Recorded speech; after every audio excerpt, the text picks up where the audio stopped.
ਆਵਾਜ਼ਾਂ ਚੁੱਕੇ ਨੇ ਫਲਸਤੀਨ ਦੇ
contro la guerra del popolo palestinese, per l'autodeterminazione del popolo palestinese, contro il massacro, lo sterminio in atto a Gaza attraverso le bombe e i bombardamenti. Torniamo qua alla fine della manifestazione, alla quale intanto partecipiamo perché oggi, al tempo del governo Salvini-Meloni, noi ora più che mai siamo dalla parte di chi lotta, siamo dalla parte di chi migra, siamo dalla parte delle persone in movimento dagli epicentri del saccheggio economico, della guerra, della crisi ecoclimatica globale, le persone in movimento che sfidano il regime dei confini, che poi anche il regime del privilegio razzista e del privilegio di classe.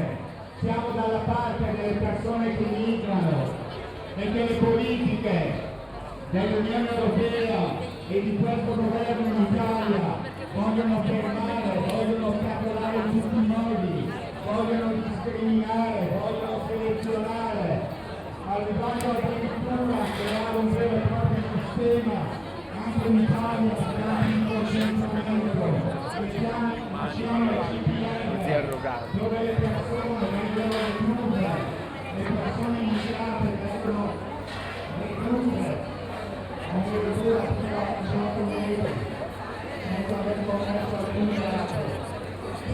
E questo è inaccettabile.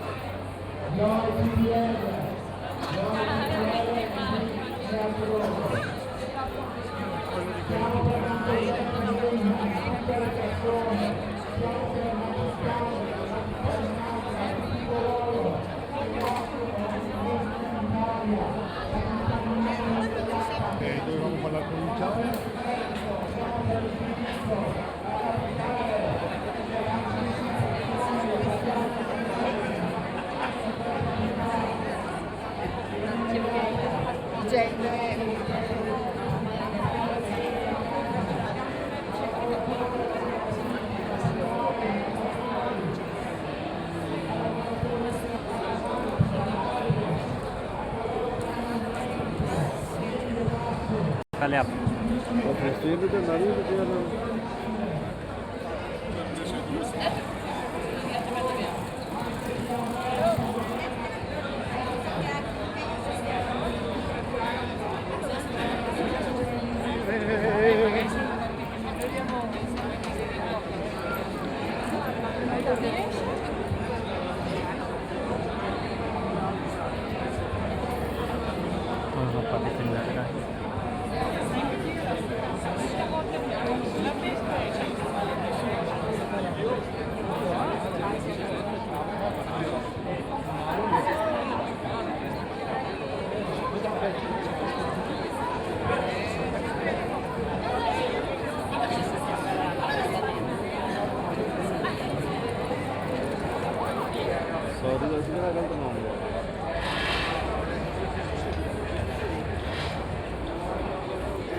Sembra che lavora.